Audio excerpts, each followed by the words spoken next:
May link. Mukhang legit naman. Baka kasi mawala yung account ko. Mapindot nga.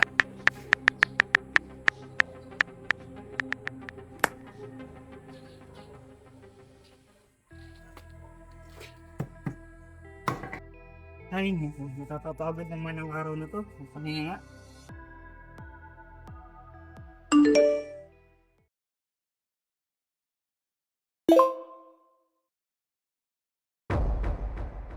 Ano? Bakit wala nang laman yung bank account ko? Bago ko pa naman pinalitan ng email tsaka password. Paano nangyari yun? Papuntahan nga sa bangko?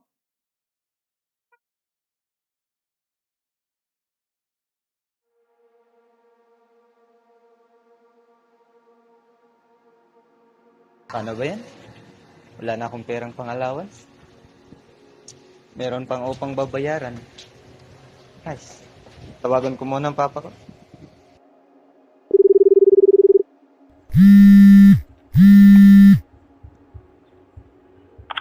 Ano pa? Bayad na. Pera ka ba dyan? Wala na kasi akong allowance eh. Meron pang ubang babayaran. Pasensya ka na, nak. May natanggap kasi akong email galing sa bangko. Eh, wala na daw laman yung bank account ko. Ano? Bakit nawala yung perang nasa bank mo? Ano ba nangyari pa? Wala, nak. May napindot kasi akong link, nak. Tapos, ang sabi nun, magpalit na raw ako ng email tsaka password. Mukha namang legit, nak. Wala pa. Nabiktima ka ng phishing scam po. Kontado ng mga hindi assigned. Kaya nga, nak, eh. Papunta nga ako sa bangko ngayon. Siya. Hindi pa, mag-ingat ka. Sige, nak.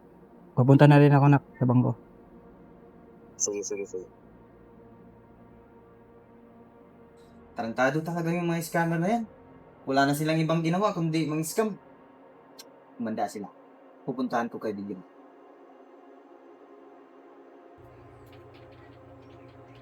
Lagyan mo na dyan ang authentication.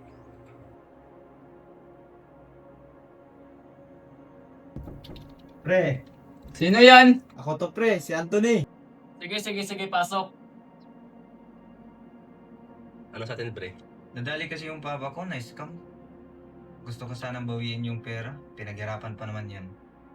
Kaya mo ba, pre? Yun lang ba? Ano pre, G? G! Yun lang pala eh.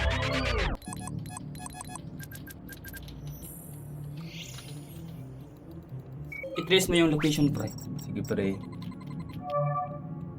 Ayan na, pre. pull ko lang dyan. Bingo! Pre, nakuha natin ang pinapa mo pre.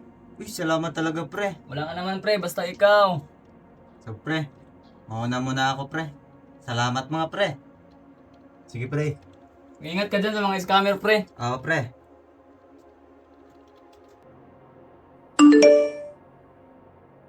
Uy, may text galing sa bangko. Yes, bumalik na yung pera ko. Matawagan ko nga yung anak ko. Nak, bumalik na yung pera ko. May pang-allowance ka na, nak. Mabuti naman pa at may pang-allowance na ako at pambayad ng upa. Sige pa, mag-ingat ka dun pa. Maghihintay na lang ako. Sige, nak, mag-ingat ka, nak.